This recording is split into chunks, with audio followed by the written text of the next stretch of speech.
Hi, Welcome to TTK. What?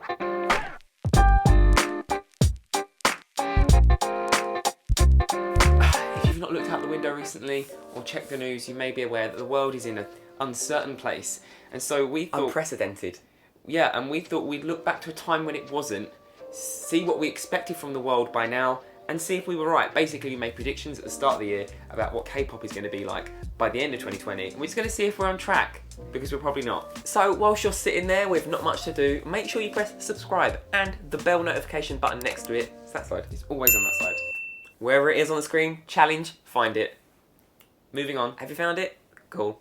Today's video is sponsored by Skillshare, who encourage us to check out their workshops and their classes available on their site and app, Everyday Minimalism by Erin Boyle. She takes you through a bunch of lessons where she's talking about what minimalism is, because in my head I just thought it was throwing stuff out and putting it in the bin. And No, not so. No. So Erin explains that minimalism isn't just like chucking away all your stuff, it's just about finding peace and a bit of order in a world that can be a little bit overwhelming sometimes, which I really enjoyed, and now I suddenly have the urge to actually get rid of everything. I found being productive during this stressful quarantine quite difficult. Simple Productivity, How to Accomplish More with Less by Greg McEwen, and that's helped me sort of declutter my mind and think about ways that I could be productive and not get bogged down by all of the stresses in life. You've been texting people less, haven't you? I just don't text anyone. And it's less than $10 a month. And, alert, alert, alert, the first 1,000 people that click the link in the description will get a free 2-month trial of premium membership on Skillshare, so make sure you check that out as quickly as you can. We did the previous video band by band, so I think it just makes sense to address each prediction in the same way. BTS, of course, were first, and we discussed the comeback. We said exploring shadow and light, original themes, new concepts. BTS obviously explored being creative artists. Didn't pull any punches, they just did their thing. They explored what it means to have creative freedom and taking things back to what they love doing, and that is being artists. So, I am smart. Cool.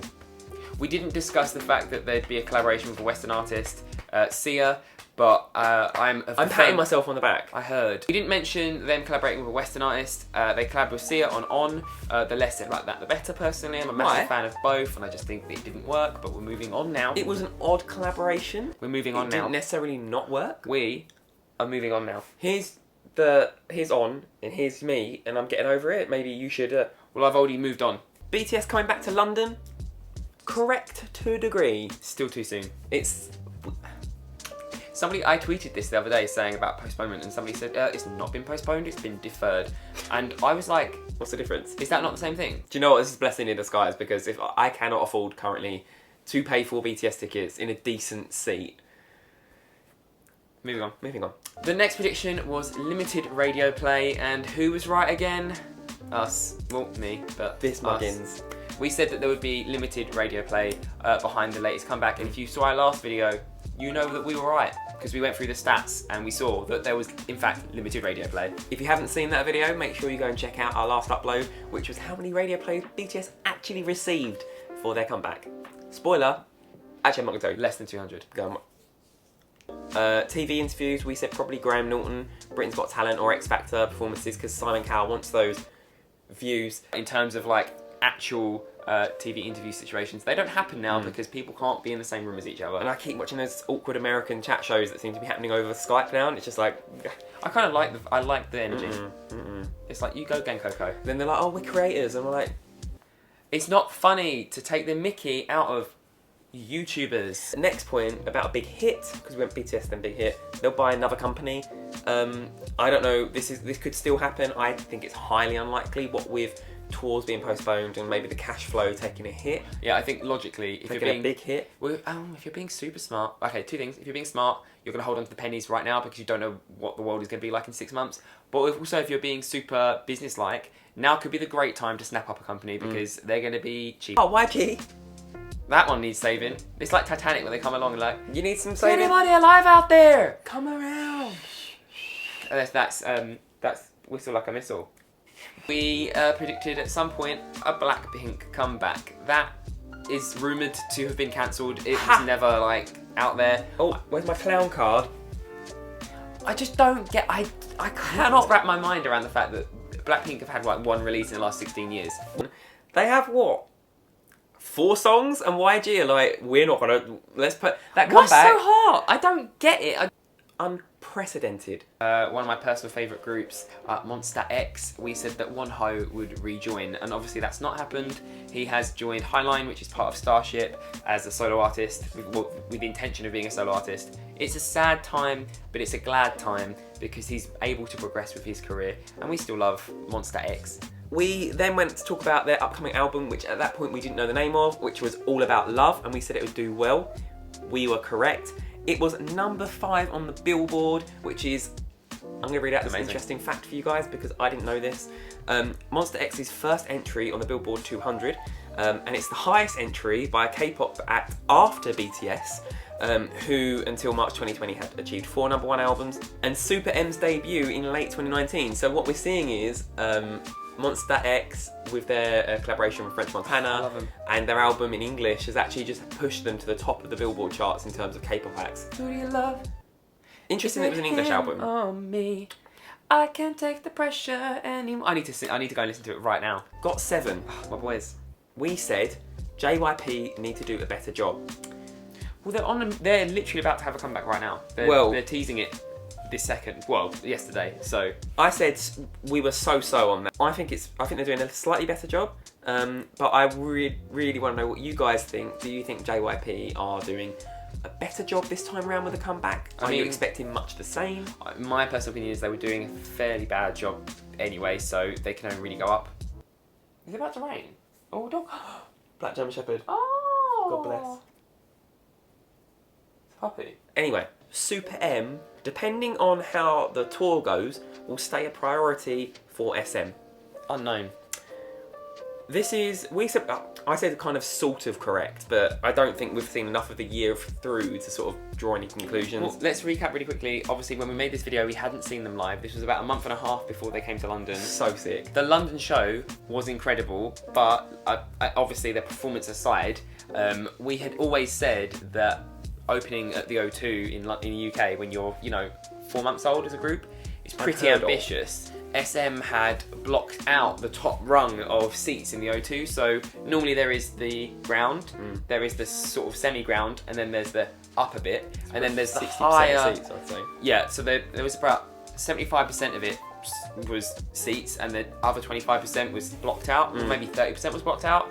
So yeah, they sold out the O2, but there were not all the seats available. They sold out the seats that were available. This is a very important difference to.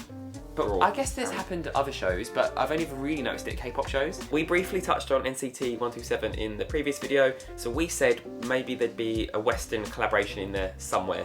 And then we also said /EU because it could have been like a Spanish artist or something. I feel like, yeah, Rosalia. But currently, no. And I don't think that's Harvey did again, he had another one. Oh yeah, but I think we are in an interesting time, unprecedented. So I don't think collaborations across the pond, around the pond, are going to be happening anytime soon. Nothing's happening because everything has just been put on pause until we can actually have it happen again. So like summer, nah, forget that, cancelled. You're going to be in your house until the foreseeable. Stay home, stay safe, protect your health service. Luna, full album and tour. Luna did release Hash, which came out on the 5th of February, and that did quite well, and they won an award for So What at the Mnet Awards. Oh. Good on you, girls. You worked hard for that. We have no choice but to stand. It's taken... I just feel like Luna have been around for so long. I just feel like, obviously, Twitter had that meme where everyone was like, Stan Luna, and I felt like because of that, they were so present all the time. Obviously, they were just getting started, and they had hype. So much hype. But, for some reason, I just felt like Luna have been a constant in my life, like my parents. So, predictions for the rest of 2020, and this is one short one, because I think we're seeing musicians release music still. That's fine. But when it comes to live events, now obviously concerts and shows in a lot of countries around the world are being postponed, deferred, or cancelled. I think we're going to see unique ways that management and labels are going to come up with for people to experience their artists. Well, SM is appearing on Lady Gaga's show this weekend. Yep, and bangbangcon, which details are limited at this point in time, but it's a new format that obviously fans can engage with the artist, but also we need to remember that these are companies behind these artists that want to make sure the revenue stream continues. So How are they making money out of bangbangcon?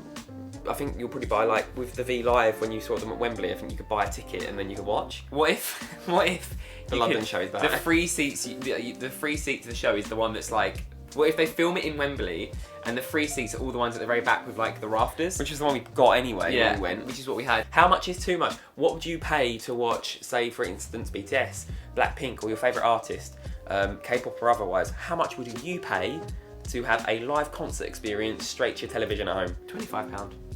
We want to know your thoughts. Let us know in the comments below. This year is unprecedented. That was an update on our predictions. We aren't psychic, but we're close to it. I feel like I got 75% of them right, and I feel like all of them would have been right had the world not decided to pause. Yes. So, yeah. So maybe the best option here is to put everything on hold until, what, August? The one thing you can do is on the previous video, the one about our predictions, a lot of you put your predictions on there. So if you were one of those people, comment on this video whether or not you were right, and whether or not you're embarrassed by what you said in the first place, because you should be. Thank you again to Skillshare for sponsoring this video. Don't forget to click the link in the description to get your free 2-month trial for a premium membership, and we'll see you guys again next time. Bye! Thank you to this month's patrons. Your names are down below. If you want to find out more about our Patreon, The link's down there, and we'll see you guys again next time. Bye. Ciao.